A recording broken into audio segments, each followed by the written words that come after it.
Hello everyone, welcome to my channel. Myself Yashir Stugi and I am here related with the videos of business studies and economics of class 12th. Today is my first video of business studies, nature and significance of management chapter first. जब भी आप business studies पढ़ें तो आप एक businessman की तरह पढ़ें। आप समझें कि आपकी एक ऑर्गेनाइजेशन है और आप उस ऑर्गेनाइजेशन के ओनर हैं, तभी आप बिजनेस स्टडीज़ को ईज़िली समझ पाएंगे। और बिजनेस स्टडीज़ जो होती है वो हमारे बोर्ड्स में एक स्कोरिंग सब्जेक्ट होती है। अगर आप इसको ईज़िली समझ पाएंगे, इसके कंसेप्ट अच्छे से पढ़ लेंगे, तो आप केस स्टडीज़ अच्छे से सॉल्व कर सकते हैं, जिसकी वजह से आपके बोर्ड्स में हाई स्कोर करने के चांसेस ज़्यादा हो जाते हैं। तो जब भी आप बिज़नेस स्टडीज़ पढ़ें तो वहाँ पे आप हमेशा अपने आप को एक ओनर समझें, एक बिजनेसमैन समझें, तभी आप बिज़नेस को अच्छी तरीके से समझ पाएंगे। एंड सेकंड थिंग कि जब भी आप बिज़नेस स्टडीज़ पढ़ें तो उससे पहले आप उस चैप्टर का नाम पढ़ लीजिए जो कि आप स्टार्ट करने वाले हैं।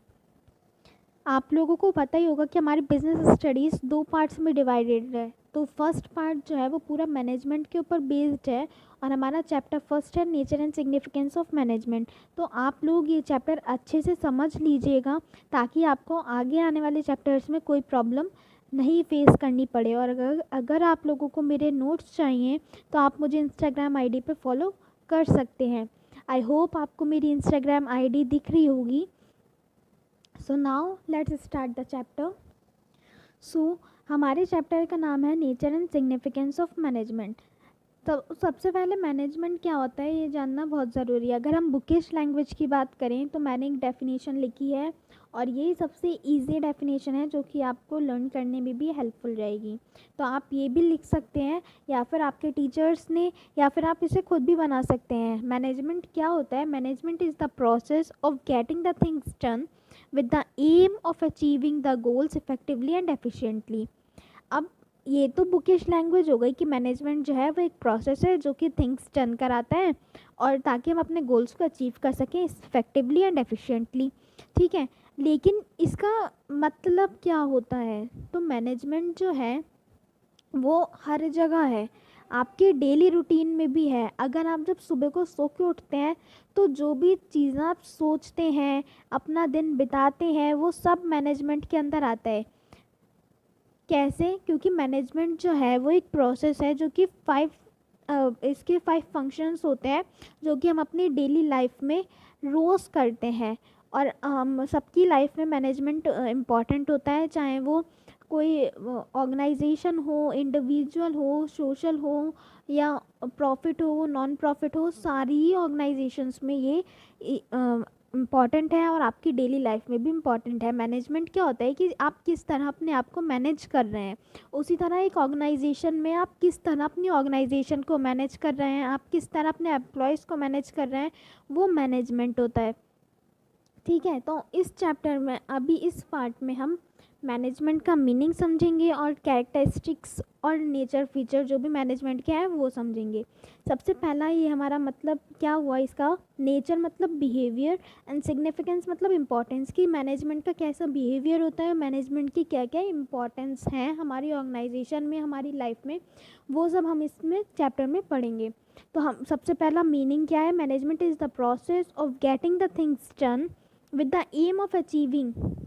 आप जब भी बिज़नेस पढ़ें तो वहाँ पे चीज़ों को हाईलाइट कर लिया करिए ताकि आपको जब आप पढ़ने बैठें तो वो ईज़िली समझ में आ जाए। यहाँ पे क्या कह रहा है? सबसे पहले management is the process of getting the things done with the aim of achieving the goals effectively and efficiently. अब ये जो दो वर्ड्स आपने लास्ट में पढ़े, इफेक्टिवली एंड एफिशिएंटली, ये दोनों देखने में सिमिलर होते हैं लेकिन इसमें बस एक वर्ड का ही डिफरेंस है, वो मैं अभी आपको आगे बताऊंगी। लेकिन आप ये डेफिनेशन अच्छे से याद कर लीजिएगा क्योंकि ये आपके बोर्ड्स पर्पस के लिए भी इम्पॉर्टेंट है। तो मैनेजमेंट क्या होता है? मैनेजमेंट एक ऐसा प्रोसेस है जहाँ पे हम कुछ काम करते हैं ताकि हम अपने गोल्स को अचीव कर सकें। आई होप आपको ये समझ में आया होगा। अब concept of management. Concept of management क्या होता है? There are 3 most important concept जो कि आपके मैनेजमेंट के लिए ज़रूरी हैं। क्या क्या? सबसे पहला होता है हमारा प्रोसेस। प्रोसेस कैसे? मैनेजमेंट जो है वो एक प्रोसेस है। प्रोसेस क्या होता है, ये सीरीज और सीक्वेंस होता है स्टेप्स का। अब मैनेजमेंट में मैंने आपको अभी बताया कि 5 फंक्शंस होते हैं, पी ओ, ये 5 फंक्शंस होते हैं मैनेजमेंट के। पी से planning, organising, staffing, directing and controlling. इसके बारे में हम आगे बात करेंगे, लेकिन अभी मैं आपको बता देती हूँ ये एक प्रोसेस कैसे है। जब हमारा प्लानिंग ख़त्म होता है तो हमारा ऑर्गेनाइजिंग आ जाता है। ऑर्गेनाइजिंग के बाद staffing, directing, controlling, and then controlling के बाद फिर हम प्लानिंग करते हैं। तो ये एक सीक्वेंस में, सीरीज़ में चलता ही रहता है, एक नेवर एंडिंग प्रोसेस है, इसलिए हम इसे प्रोसेस कहते हैं। सेकेंड आ जाता है हमारा इफ़ेक्टिवनेस। इफ़ेक्टिवनेस क्या होता है, it refers to that doing the right work on right time. इसमें बस टी का डिफरेंस आ जाता है। अगर इफेक्टिव टी आ जाएगा तो टाइम से रिलेट कर देंगे, अगर सी आ जाएगा तो कॉस्ट से रिलेट कर देंगे। इफ़ेक्टिवनेस का मतलब है कि हमें अपना टाइम, काम जो है वो राइट टाइम पे करना है। मतलब उसमें चाहे कितनी भी कॉस्ट लगे, उससे कोई फ़र्क नहीं पड़ता है, हमें अपना काम बिल्कुल टाइम पे करना है कंप्लीट। लेकिन एफिशिएंटली में क्या होता है कि हमें अपना काम तो करना ही है, लेकिन कम से कम कॉस्ट पे करना है और मिनिमम यूटिलाइजेशन होना चाहिए रिसोर्सेज का। इसमें टाइम से कोई फ़र्क नहीं पड़ता। इफ़ेक्टिवनेस में कॉस्ट से कोई फ़र्क नहीं पड़ता, और एफिशिएंसी में टाइम से कोई फ़र्क नहीं पड़ता। इसमें कॉस्ट और यूटिलाइजेशन ऑफ रिसोर्सेज को देखा जाता है। यहाँ पे मैंने डिफरेंस भी दे रखा है, ये मैं आपको नोट्स में गिवन कर दूंगी, आप वहाँ से भी इसको लिख सकते हैं, सब देख सकते हैं, ठीक है। अब हमारा चैप्टर आगे बढ़ चुका है, तो आई होप आपको यहाँ तक समझ में आ गया होगा। अब हम आएंगे यहाँ पे कैरेक्टरिस्टिक्स, नेचर एंड फीचर के ऊपर। तो ये जो 3 वर्ड्स मैंने लिखे हैं, ये 3 वर्ड्स इसलिए लिखे हैं ताकि अगर आपसे एग्ज़ाम में इन तीनों में से कुछ भी पूछे तो आप कंफ्यूज ना हो। कैरेक्टरिस्टिक्स, नेचर, फीचर एक ही चीज़ होती है और सब में आप यही लिख के आएँ। आप कंफ्यूज ना हो कि आपको किसी ने बताया नहीं था या आपको पता नहीं था, इसलिए मैंने तीनों वर्ड्स लिख दिए हैं, characteristics, nature, feature of management. तो सबसे पहला आता है हमारा, it is a goal oriented process. Goal oriented process क्या है, उससे पहले आपको मैं ये बता दूं, मैंने ये जो यहाँ पे बनाया है ये इसलिए बनाया है कि आपके बोर्ड्स में एक डायग्रामेटिक प्रेजेंटेशन करनी होती है ताकि आपकी शीट अच्छी लगे, जिसकी वजह से जो भी आपकी एग्ज़ामिनर हों वो जब कॉपीज़ आपकी चेक करें तो उन्हें लगे कि हाँ बच्चे को आता है। आप इस डायग्राम की जगह कुछ और भी डायग्रामेटिक प्रेजेंटेशन करके आ सकते हैं, ठीक है। यहाँ पे मैंने बना दिया है ऐसा, आप कुछ भी बना सकते हैं, मतलब अच्छे से प्रेजेंट होना चाहिए आपका आंसर। तो ये सबसे पहला होता है हमारा goal oriented process. Goal oriented process कैसे, जब भी मैनेजमेंट की आप बात करते हैं, अगर आप मैनेजमेंट को ऑर्गेनाइजेशन से रिलेट करके पढ़ना है तो ऑर्गेनाइजेशन का गोल होता है उसकी सक्सेस को हासिल करना, प्रॉफिट कमाना, ये उसका गोल होता है। तो सब एम्प्लॉयज़ अपने ऑर्गेनाइजेशनल गोल को अचीव करने के लिए अपने ओन गोल्स भूल जाते हैं। तो यही होता है गोल ओरिएंटेड प्रोसेस की एम्प्लॉयज़ जो हैं वो ऑर्गेनाइजेशनल गोल को फॉलो करें ताकि हम अपने ऑर्गेनाइजेशन का गोल अचीव कर सकें। तो ये इसमें हमारा गोल ओरिएंटेड प्रोसेस होता है। मैंने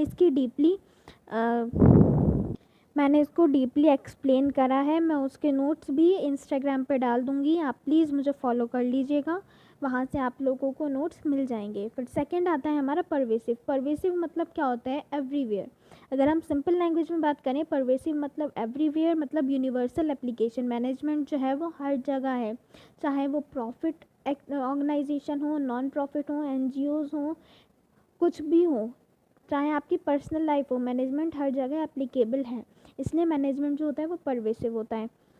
थर्ड आता है हमारा, मैनेजमेंट इज़ मल्टी डायमेंशनल। आपने सिंगल डायमेंशनल सुना होगा या सिंगल एक्टिविटी सुना होगा, डबल सुना होगा, लेकिन ये क्या होता है, मल्टी डायमेंशनल है।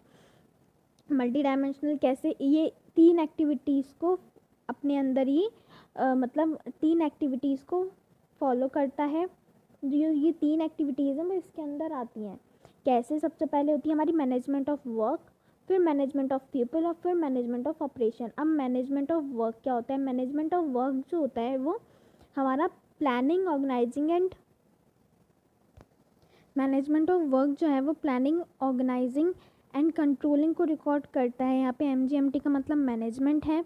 आप फुल लिख के आइएगा, शॉर्टकट मत यूज़ करिएगा। मैनेजमेंट ऑफ वर्क का मतलब होता है planning, organising and controlling. Planning में क्या होता है कि हमें सोचना होता है। ऑर्गेनाइजिंग में हम सिर्फ ऑर्गेनाइज कर रहे हैं, अभी तक हम सिर्फ सोच ही रहे हैं, थिंकिंग वाले प्रोसेस में हैं, प्रैक्टिकल नहीं पहुँचे हैं। एंड कंट्रोलिंग में क्या होता है कि जो भी हमारा काम हुआ है वो सही हुआ है या नहीं हुआ है ये देखना। तो वो जो होता है वो सब सोचने का काम होता है, जो कि मैनेजमेंट ऑफ वर्क में आ जाता है। उसके बाद आता है हमारा मैनेजमेंट ऑफ पीपल। ये हमारा करने वाला काम होता है स्टाफिंग एंड डायरेक्टिंग। स्टाफिंग में हम लोगों को right person at right place posting करवाते हैं, रिक्रूटमेंट्स निकालते हैं। और डायरेक्टिंग में हम उन सबको ऑर्डर देते हैं, उनको मोटिवेट करते हैं ताकि वो अपने ऑर्गेनाइजेशनल गोल को अच्छे से अचीव कर सकें। एंड मैनेजमेंट ऑफ ऑपरेशंस में रहता है हमारा प्रोडक्शन, परचेज एंड सेल्स। तो ये 3 डायमेंशंस हैं जो कि मैनेजमेंट का एक कैरेक्टरिस्टिक्स है। उसके बाद आ जाता है हमारा management is a continuous process. Continuous process कैसे है, तो गाइस मैंने अभी आपको बताया था कि पोस्ट DC जो है हमारा, इसके फंक्शंस POSDC ये कभी भी ख़त्म नहीं होता है। जब हमारा ये चलता है, जब कंट्रोलिंग होता है, तो कंट्रोलिंग जब ख़त्म होता है तो उसके बाद फिर हमारा प्लानिंग स्टार्ट हो जाता है और फिर ये अपने आगे बढ़ता रहता है। फिर कंट्रोलिंग से प्लानिंग स्टार्ट हो जाता है। कंट्रोलिंग बेसिकली हमारा एंड रिजल्ट्स के लिए होता है। अगर वहाँ पे कोई डेविएशन आती है तो हम फिर प्लानिंग करते हैं ताकि हमारा ऑर्गेनाइजेशनल गोल अच्छे से अचीव हो सके। फिर आता है हमारा 5वां ग्रुप एक्टिविटी। ग्रुप एक्टिविटी कैसे है, ये जो है ये अगर आप ऑर्गेनाइजेशन के पॉइंट ऑफ व्यू से सोचें तो जो भी हमारे एम्प्लॉयज़ वर्क करते हैं वो अपने इंडिविजुअल गोल्स छोड़ के ऑर्गेनाइजेशनल गोल को अचीव करने में लग जाते हैं, इसलिए ये एक ग्रुप एक्टिविटी होती है। फिर management is an intangible force. Management को आप देख नहीं सकते, जैसे आप एयर को नहीं देख सकते, लेकिन आप इसको फेल्ट कर सकते हैं जब आप अपने ऑर्गेनाइजेशनल गोल को अचीव कर सकते हैं। जब आप अपने ऑर्गेनाइजेशनल गोल को अचीव कर लेंगे तो आपको पता चलेगा कि आपकी planning, organising, staffing, directing and controlling सब ठीक था, मेरा मैनेजमेंट बिल्कुल ठीक है और मैंने इसने अपना ऑर्गेनाइजेशनल गोल अचीव कर लिया है। फिर आता है हमारा it is a dynamic function. Dynamic function क्या होता है, डायनामिक मतलब अनसर्टेनिटीज़, मतलब हमारे एनवायरनमेंट में बहुत सारी अनसर्टेनिटीज़ हैं जिसकी वजह से कभी भी, जैसे कि हमारे एनवायरनमेंट में टेक्नोलॉजी से रिलेटेड कोई भी चेंज आता है या लोगों की डिमांड अलग हो जाती है इन्फ्लेशन या डिफ्लेशन की वजह से, तो उसकी वजह से जो भी चेंजेस आते हैं तो ऑर्गेनाइजेशन को सफ़र करना पड़ता है। तो वो सब अगर हमारा मैनेजमेंट अच्छा होगा तो हम उनसे बच सकते हैं। ये होता है डायनामिक फंक्शन। अब आप लोग सोच रहे होंगे कि ये जो है पोस्ट DC जो है वो क्या होता है एग्जैक्ट में। अगर आप सोचें जैसे कि अब आपका ट्वेल्थ स्टार्ट हो गई है, अब आप अपनी स्ट्रेटजीज़ बना रहे होंगे कि मैं कैसे 100% अचीव कर सकता हूँ अपने बोर्ड्स में या कर सकती हूँ। तो जब वो आप स्ट्रेटजी बना रहे हैं तो वो आप प्लानिंग कर रहे हैं, जब आप उसको फॉलो करेंगे तो आप ऑर्गेनाइजिंग कर रहे होंगे, फिर आप डायरेक्ट स्टाफिंग करेंगे, फिर directing and then controlling. Controlling जो होता है वो लास्ट प्रोसेस होता है। क्यों? क्योंकि जब आपका रिजल्ट आ जाएगा, जैसे कि आपने सोचा कि मुझे 100% लानी है, लेकिन कंट्रोलिंग से आपको क्या पता चलेगा कि जब आपका रिजल्ट आया और उसमें आपकी 98% आई, तो वो जो 2% का डिफरेंस था वो आपकी डेविएशन होगी। मतलब आपने प्लानिंग, आपका मैनेजमेंट इतना अच्छा नहीं था, इसलिए आपका गोल अचीव नहीं कर पाए।